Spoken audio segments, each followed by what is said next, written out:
it's clear that something changed over the last 10 years. Some central banks started buying gold again, and I think it's no secret that these are Asian central banks, including China. There's clearly an attempt to decouple from the dollar. In general, I think the dollar has become more important in financial markets over the last 10 years. But you see some countries trying to decouple, so that might be at least the beginning of a change.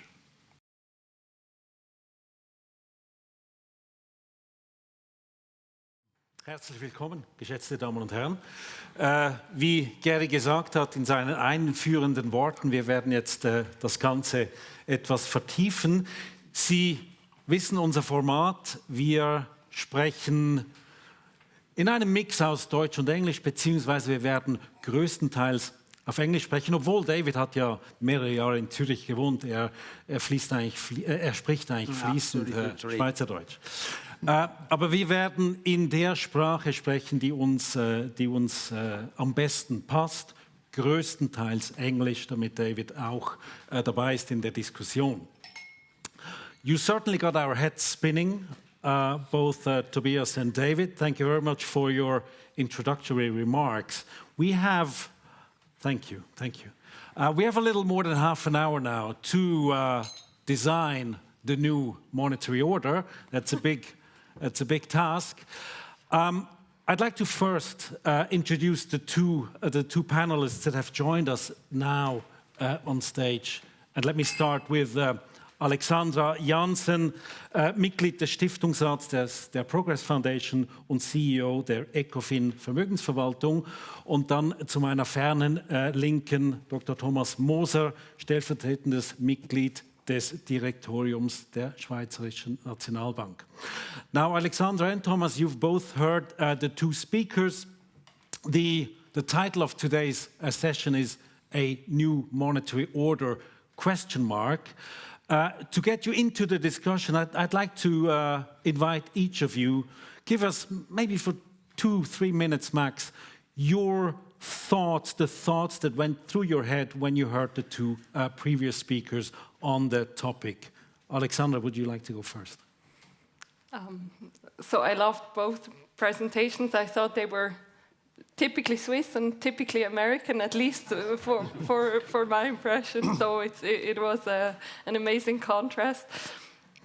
Regarding the topic, I think what went through my mind is that we've heard a lot as well of positive aspects, contrary to normative, what happened in the past, what is happening right now, and what might happen in the future. And what I think is an important question is, what do we actually want and need to happen, not from a state perspective, but from a personal consumer economic agent perspective. And there, in my view, what is super important is freedom, economic freedom, and other freedoms, and prosperity. And what do we actually need in the monetary system for that to be possible? And I think one important aspect is competition. And we've seen a lot of competition between state currencies. And I think what is new today is that we have some other competition, stable coins, cryptocurrencies, and so on. So I think the technology brings into totally new aspects that are fascinating and that might change the monetary and financial system, in my view, by a significant degree. And yeah, so I think it's important to think about what do we actually need, what do we want for a prosperous future in Switzerland, but as well in other countries. Thank you. Thomas, your initial thoughts. Thank you. So to keep up with David, I tell a short story. I went diving 3 years ago in Egypt, and there was a shark attack at the exact spot where I was going to go diving week before. So I was a little bit worried.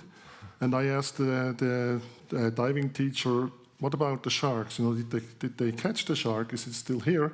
He said, if you're going to see a shark, you're very lucky. And that's the same about international monetary orders. If you see a change in the monetary order, you're very lucky. Because I think, as Tobias said, these changes are very rare and they are very slow. At the same time, it's clear that something changed over the last 10 years. David showed us, for instance, the gold, that some central banks started buying gold again, and I think it's no secret that these are Asian central banks, including China. There's clearly an attempt to decouple from the dollar in those spaces, while in general, I think the dollar has become more important in financial markets over the last 10 years. But you see some countries trying to decouple, so that might be at least the beginning of a change. Now, Tobias, you have shown us how slow these transitions are. You compared them to a glacier that might be retreating, but it takes a long time. But would you say, and this is obviously looking forward, would you say that we are slowly moving into a new monetary order? Or would you today say, I don't see it, it's not happening? Yeah, I don't see it, yes. You don't see it? No, I don't see it. And the gold story is not important. I mean, the share of gold is just too low to replace the dollar for the central banks. That's a few percentage points. So you cannot replace the dollar. It's impossible. And your main argument is there's simply no alternative. There's simply no viable alternative to the dollar. Exactly. And economic power is one thing, so it's maybe 20-25%. That's still a huge share. Military power is very important. The US has about 50% of military spending in the world. And we can observe what that means. China is nowhere so far. So I don't see it coming in the next 10 years, probably after my death. David, would you agree with this statement? You know, we've been talking about de-dollarization for years, for decades. Would you agree with Tobias that it's not happening? The dollar will remain the anchor or the core of the world monetary system? I do believe that the central furniture of the monetary system will stay the same, the chairs, the tables, the beds, but I do believe the decoration in the room is changing, okay? As a woman goes and changes the decoration of the house every once in a while, or even her clothing, okay? And men too, but I think you're seeing this BRICS movement. You understand, the BRICS movement. I also, Alexandra mentioned cryptocurrencies and alternative currencies. I think that's something that should not be ignored. It's something that's significant, especially among young people. The lady who was setting up the system for us today, she's 20 years old. I said, what's your passion? She said, gaming. She's into gambling. Here's a Swiss girl, 20 years old, she's into gambling. She's not into investing. And so there's a gambling feature to this too that I think should not be ignored. But in terms of currency, I'm with you, Tobias. I'm with you but the Roman Empire took 250 years for it to finally collapse. 250. We're in what year? We're in year 80 of 250, if it's like that. And the bezant, it was called the solidas or the numisma. That's the Byzantine coin. The Roman Empire lasted another 1,000 years, but it was in Byzantium. It was in Constantinople. Yeah. And that coin was the dollar of the world for 900 years. Why? Currency responsibility. And if you had the Swiss take over the world monetary system, it could go on for another 900 years. Okay. So David, if I may interrupt you, so basically you're saying, the furniture stays the same. Maybe a little rearrangement, but the core furniture stays the same. That's your point. That's my takeaway, and I'm with Tobias on that. But I also think you got to listen to Alexandra on these alternatives that are coming, and the furniture there's new furniture in the room. I'm going to get to that in a minute, but I want to hark on something that also Gary said in his introductory remarks, and that was in the paper that Conrad and Yuan published last summer. The dollar was one of the two public goods that the United States gave to the world. And what's changed is that leading figures in and around the Trump administration, Stephen Miran, Scott Bessent, they have been saying over the past couple of years, the dollar is not an exuberant privilege. Yeah. It's a burden.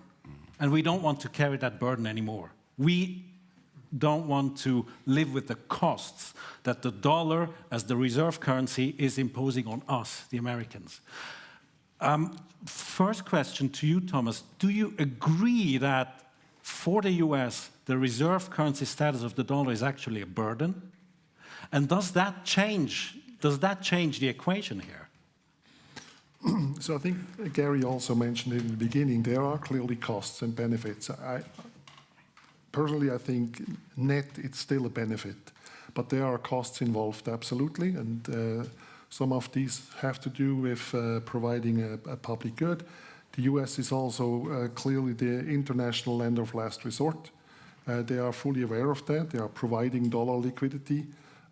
They also are aware of the fact that changes in monetary policy in the US have an international impact. We used to have the situation that increasing interest rates would lead to financial crisis in some of the emerging markets, which then again had repercussions on the US banks who were involved. So it comes with costs, absolutely.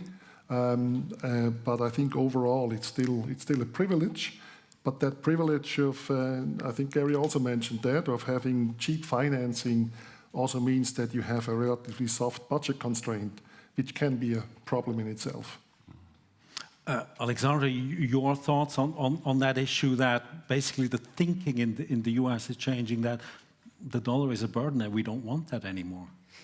I'm not sure whether that is really changing. I mean, I know those statements, but I think looking at the behavior and what is happening, I'm not so sure whether the goal is really the weakening of the US dollar, weakening of the US dollar as a reserve currency. And I fully agree. I think the benefits are larger than the costs, especially for a country that has a high burden of debt.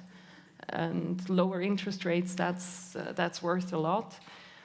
But I think as well, if we, for example, look to China and look at the renminbi for a country like China, the costs of being the global reserve currency would be really high. They would have to have not as much capital controls as they have today, and they are not willing to do that. So there are definitely costs to being the reserve currency of the world. But I think for the US, they're lower than, for example, for China. Gary mentioned Bill White in his introductory remarks, the former long-serving chief economist of the Bank of International Settlements. He's been saying for decades that we can't really talk about an international monetary system. It's a non-system because it doesn't have an anchor. It doesn't have a neutral anchor. Basically harking back to, we should have listened to Keynes at Bretton Woods and not to Harry Dexter White. But maybe the first question to you, David, would you agree with that statement, and would you say, like, going forward and looking decades forward, we actually should need a neutral anchor for the global monetary system for it to become more stable and less crisis-prone? Every person in this room wants to be appreciated. You want to be appreciated by your neighbors, your colleagues, your spouse, if you're married, your children, your grandchildren. You want to be appreciated. And the four leaders of the world right now are in their 70s. Trump's in his late 70s. Xi Jinping is in his late 70s. Modi is in his 70s. And Putin is in his 70s. And every one of them, the reason they're doing what they're doing is they want to be appreciated. And this whole thing about the dollar, Stephen Miran, he's one voice, by the way. It's one person, and it's not necessarily mainstream. It's an extreme position. And he's quiet now. Pardon? He's quiet. We don't hear so much from him now. So this whole scream for appreciation, I don't know. Trump says, I'm the wife. I've been doing the dishes for years. Why don't you put the dishes in the dishwasher and don't leave them in the sink? That's what he's saying right now with this currency talk. So there's an appreciation angle to this. The benefits, what Alexandra said, what you both said, the benefits far outweigh the costs. There are costs. I am concerned about the indebtedness and the growth in money supply and the mission creep of the Fed. We talked about this a moment ago. I am concerned about this, and that is needed. Free markets, free people. This is what Alexandra said. And I think if we could get back to focusing on that and appreciating one another. Listen, does anybody in this room know the 5 pillars of Islam? 1, there is no God but Allah. Number 2, you have to make a pilgrimage. Number 3, you fast during Ramadan. Number 4, you give alms, okay? And number 5, you make the, did I say the pilgrimage already? Yeah. Pray 5 times a day. So we need to appreciate one another. This is what people are screaming for, appreciation. And the currency system rests on human values, not just on gold. The king of Saudi Arabia, King Abdulaziz, way back, they said, you're a rich man, you've got all this oil. He said the richness of a nation is determined by 4 things: of men and women, iron, and bread and gold. And we have bread and gold, but we don't have men and women and iron. And men and women and iron are what make a currency strong. And this is, I think, what needs to be rebuilt in the United States, is the education system. If we're going to turn this around and not have it go down and cross again, I don't think it's going to happen soon. But we're on a bad path, and we need someone to say no. Margaret Thatcher was elected in May of 79.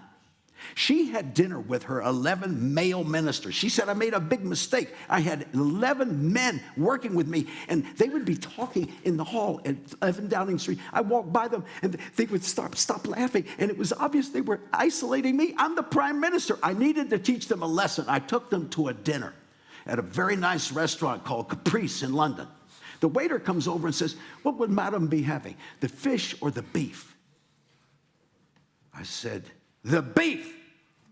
They were kind of loud. They said, what? He said, yes, madam. And the vegetables? She said, the 11 vegetables will be having beef too. But allow me to get back to the question and maybe No. and maybe address it to Tobias. This idea that in order to have a stable global monetary system, we need a neutral anchor, and that anchor cannot be the dollar in the long term. Would you agree with that? And how will we get there?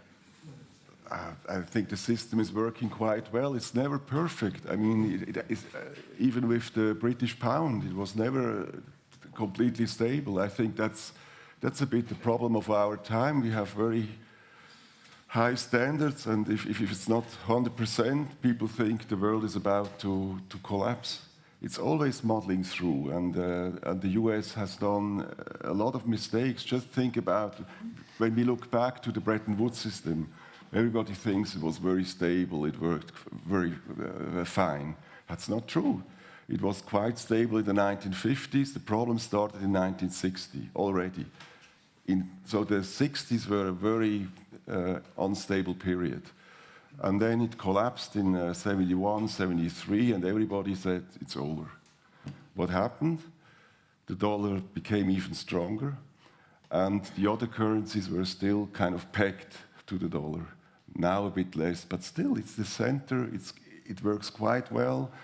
Fiscal policy is a problem, but they still have some time to do it correctly. But I'm really, I don't understand if it's not perfect, it's already near collapse. No, the basic functions are still working very, very well. We have quite a stable system. I don't see. We had the financial crisis. The system recovered quite well.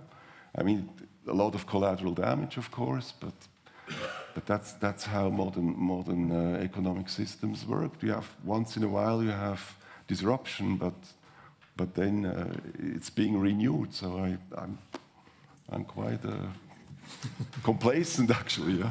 No, I don't. It's a good system, and as I said, it's very robust. It's extremely robust. Alexandra, you seem to be the most skeptical on the panel. Yeah, I'm skeptical about one more thing about your question about stability. It implies that stability is the highest good in the monetary system, and I know stability in the monetary system and in the financial system is highly important. But stability can also lead to rigid systems, and I think what is very important is flexible systems, even if they're maybe a bit messier and a bit less stable. If we have flexibility and systems that can adapt, that's worth a lot. And what I think would be amazing to have, what we to some extent have today, is more competition, more flexibility. And I think that the US dollar and other currency, they are not in danger of not being the reserve currency is overall, but on the margins, they have competition everywhere, right? For payments, you have stable currencies, you have cryptocurrencies. For reserve asset, you have gold. So on the margins, there are many dimensions of competitions, and keeping those competitions up, I think, is very important, because monetary systems, you know that better than I do, but historically, people have lost lots and lots of money with fiat currencies, and it's very difficult to protect yourself against that. So I think that's an important aspect that we shouldn't forget. Sometimes in Switzerland we're in the lucky situation that we can forget, right? So basically you're saying when we ask ourselves whether we're moving into a new global monetary order, you're saying if then we're moving towards a system with more competition, which is actually a good thing, if I understand you correctly. Yes, exactly. And for example, Christine Lagarde from the ECB, she of course says we are the anchor, we need to remain the anchor, and all those cryptocurrencies and stable coins, they threaten our anchor and the stability of the system. And viewed from the perspective of the ECB, I can understand that, but viewed from the perspective of the public trying to protect themselves against inflation and other aspects, I think it's not always a good point. Leaving cryptocurrencies aside for a second, but when we talk about stable coins, especially over the past 12 months or so, the dominance of dollar stable coins has increased a lot through the Genius Act and so on in the US. Christine Lagarde said that dollar stable coins are a strategic risk to European monetary independence. Thomas, I know, and you're representing the SNB here, but what role will stablecoins, especially dollar stablecoins, play in the future, and how do they affect monetary policies for other central banks? Mm-hmm. So stablecoins are a big topic, absolutely, given the legal regulatory changes in the US. And as you also rightly say, they are mainly dollar stablecoins, so there are hardly any other denominations. I think stablecoins will play a role in international payments because it is cheaper, it is faster to make a payment peer-to-peer from one person to the other in a US dollar stablecoin than it is to go through the traditional banking system. The banks and the international organizations are working on that. There are several initiatives to be able to compete with stablecoins, but more to your question, I think what you need for monetary policy in the end is two things. You need the people in your country and the businesses to use your own currency. So as long as people use the Swiss franc, we can make monetary policy. The second is that we need to be able to impact interest rates. So these are the two things. So dollar stablecoins are basically the same problem as before with dollarization. If people switch to dollar, and we see that in countries that have, for instance, high inflation, Venezuela, Zimbabwe, if you have a high inflation in your own currency, people switch to the dollar, to the euro. In the future, they have also the possibility to go into a US dollar stablecoin. So in that sense, it's the same problem as before. I think the main defense you have as a country is to have a good monetary policy so that your own currency is still being used. So hearing that, I assume that you don't see much risk for the monetary policy of the SNB through US dollar stablecoins. Exactly. I would not expect you all to suddenly start paying in US dollar stablecoins as long as we do a good job. But it's clearly a risk for some emerging countries. I mean, the additional risk that is new is that to own a stablecoin, you don't need to have a bank account. And especially in some developing emerging countries where people do not have bank accounts, this gives them a new opportunity to hold dollar assets without having to have a bank account. Allow me a last question on that. Wouldn't that mean that the SNB should hasten the pace in offering a Swiss franc stablecoin and make that sooner? I mean, we have publicly stated that we do not see a need for a CBDC, a Swiss digital central bank currency, because we don't really see a need for it in Switzerland. You have a lot of other possibilities to make digital payments in Switzerland. I think in some other countries that clearly has also an aspect of this digital sovereignty. You know, in Switzerland we are in a lucky position that we have two Swiss payment systems, but you have other countries that do not have their own national payment system. And I think some of these countries are worried about not having their own national payment system, and of course the CBDC would be one way to create such a national payment system. That's clearly one of the drivers, I guess, in the Eurozone. Now, slightly switching topic, Alexandra, when you say you envision a future where there'll be more competition in terms of currencies or even forms of reserves, two things, gold and cryptocurrencies, i.e. forms of alternative currencies that are not issued by central banks. In your view, looking forward, what role will they play? What role will gold play in the future and cryptocurrencies in the broader sense? I don't know.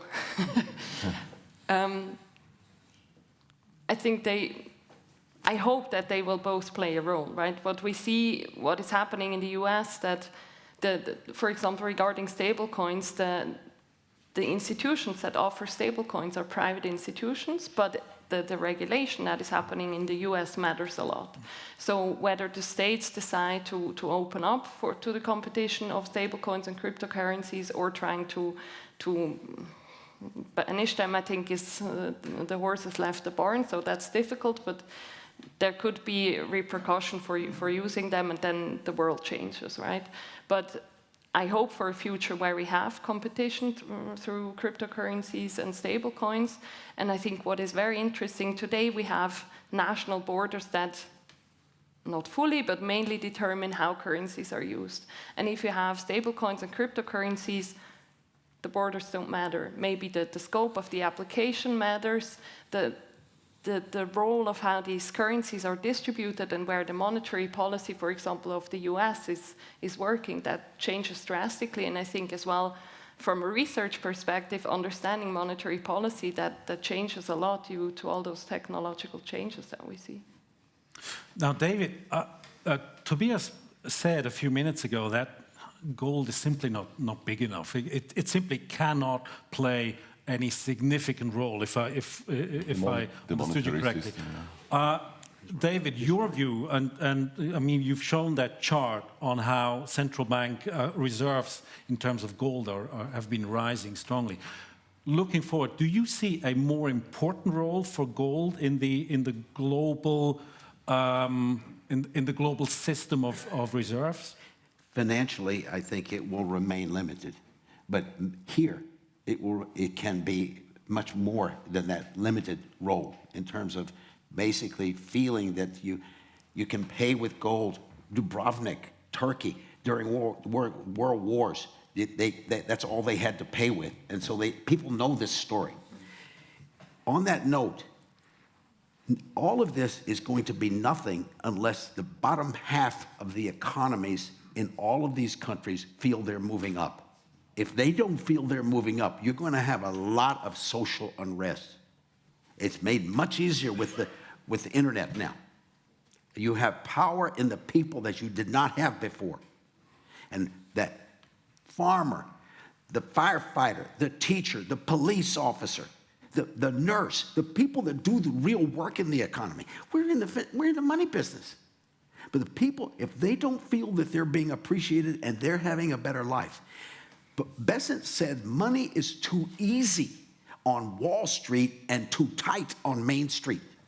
And this is not only in the US. How does this connect to gold? How does this connect to the design and functioning of the monetary system? That has to be taken into account. And so I think gold will be always in here, and mentally, because of its 7,000-year history. It grows at 1% a year, 2% a year, 3% a year, the production. It's tiny. Yeah, it's very, very small. Yeah. So the gold is again, it's a psychological anchor to keep you from committing suicide at the wrong moment, when you should be buying, not selling. That's why you have the gold. Gold is not going to create movies and theaters and the Meisen Zunfthaus. It's not going to do that. Human effort is going to do this. Work. And gold is there to keep you from giving up at the wrong time. That's all. And that's why it will remain limited in my agreement with you, Tobias. And Alexander. I'd like to spend the last 5 minutes of the discussion and talk about China. Both of you in your speeches, you've mentioned China, you've mentioned kind of let's say the great power rivalry between a somewhat declining US and a somewhat rising China. Now, I fully agree, Tobias. Obviously, the renminbi today cannot be a global reserve currency because its capital account is very rigid, closed.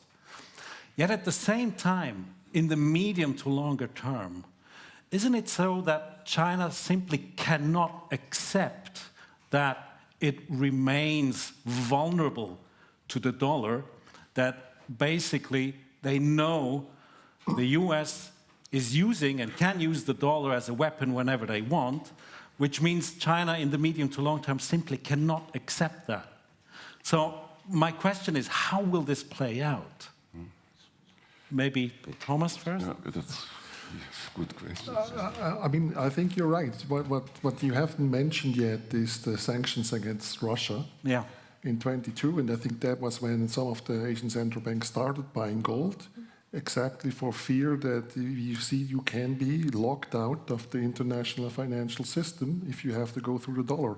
And I think, as you say, this is one of the reasons also why China has been trying to build a CBDC that is used, at least regionally. I don't think they have the aspiration to become a international reserve currency, but they want to clearly be able to have trade with their trading partners that is not based on the US dollar. And I think all these efforts to have a digital renminbi and building these payment platforms are exactly going in that direction. So it's a limited ambition, but it's clearly an ambition to become independent of the US dollar payment rails. There's the idea out there that given the purchases of the PBOC of gold, that in the medium term the strategy could be to kind of present the renminbi as a somewhat gold-backed currency as a competitor to the US dollar. David, I do think you so. I agree? think so. And maybe the same They question own also a to lot Alexander. more. Their stated amount of gold is 80 million ounces.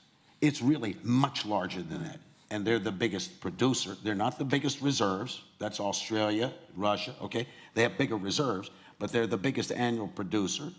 And the people there, half the people that they're still trying to control, that's their bank, is gold. So gold is very popular there. You know this.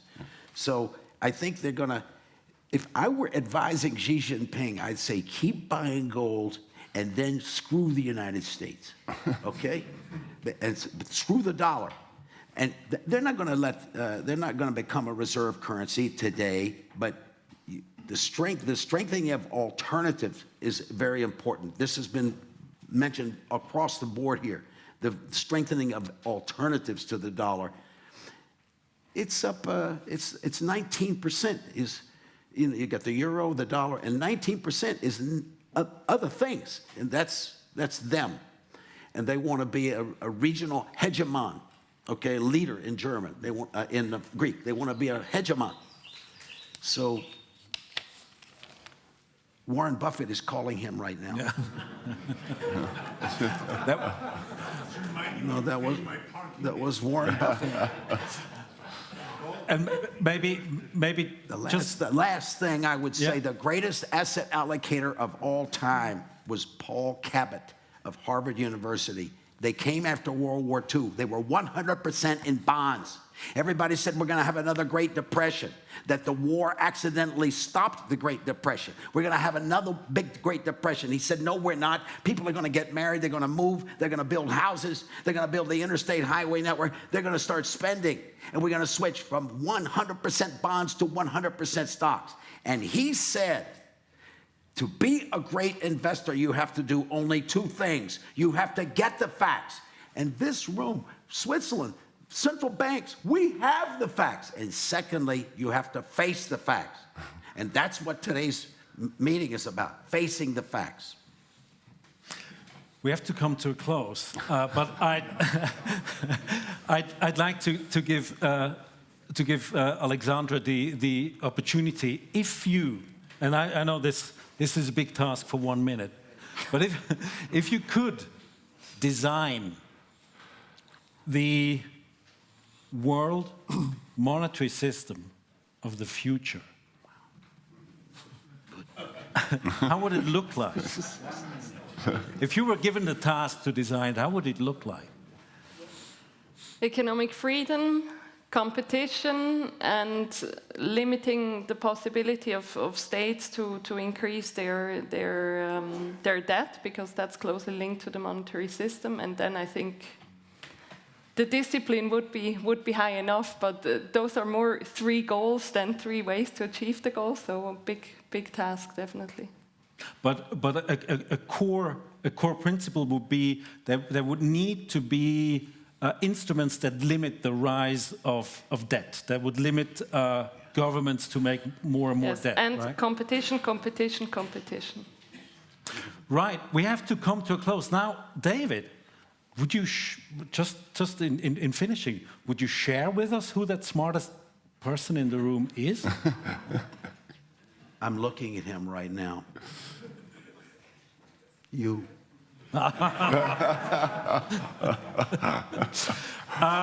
Well, I'm flattered.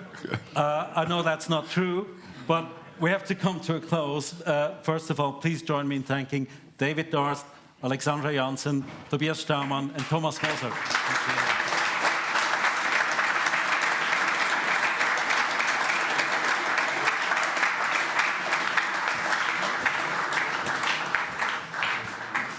And for the closing remarks übergebe ich nun gerne wieder an Gary. Vielen Dank, Marc. Ja, liebe Freundinnen und Freunde der Progress Foundation, ich schließe mich dem Dank an die Referenten, Podiumsteilnehmer und dem Moderator, den Sie gerade mit dem Applaus zum Ausdruck gebracht haben, an.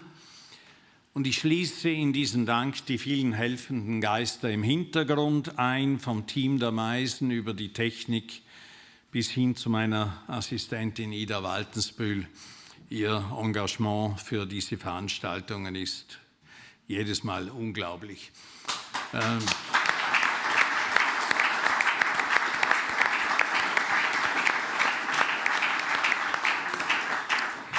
Mein Spendenaufruf, den Sie jeweils erwarten, habe ich ja bereits bei der Begrüßung abgeliefert. Daher kann ich direkt zu den Ankündigungen übergehen. In einigen Wochen werden wir den Gönnerinnen und Gönnern unter Ihnen den Denkanstoß mit dem Titel Verträge mit Tücken zustellen, um eine Sammlung von NZZ-Artikeln und Interviews der vielfach ausgezeichneten Redaktorin Katharina Fontana unter die Leute zu bringen. In ihnen wirft die Juristin einen Blick auf verschiedene Aspekte des 2000-seitigen Vertragspakets zwischen der Schweiz und der EU, das die einen bilaterale 3, andere Rahmenvertrag 2 und noch andere Unterwerfungsvertrag nennen. Sie tut es skeptisch, aber angesichts der Emotionen, die das Thema hervorruft, zugleich wohltuend nüchtern. Dann an unserem Büchertisch beim Ausgang können Sie natürlich gleich auch noch frühere Publikationen von uns erwerben. Unsere nächste Economic Conference, die 62. wird am 2. Oktober stattfinden, wiederum hier im Zunfthaus zur Meisen, zum Thema The Constitutions of the Sister Republics. Es wird dabei nicht zuletzt darum gehen, die Rolle der Verfassungen für den wirtschaftlichen und kulturellen Erfolg der beiden Länder zu verstehen. Also bitte schon jetzt notieren, 2. Oktober. Vor einiger Zeit haben unsere Förderinnen und Förderer als Geste der Verbundenheit ein kleines Kartenset Freiheit beginnt im Kopf erhalten. Nutzen Sie die Karten als Postkarten oder als eine Art Post-it beim Versand von Unterlagen. Tatsächlich ist ja, und wir haben das von David Darst jetzt auch mehrfach sehr humorvoll gehört, tatsächlich ist ja die erste Voraussetzung für Freiheit freies Denken, Denken ohne Denkverbote, ohne Angst und ohne Schönreden. Ja, nach dem, was wir gehört haben, zum Glück trotz des ernsten Themas auch immer wieder lustig vorgetragen, würde ich sagen, es brodelt und gärt weiterhin in unseren Köpfen und in der Welt.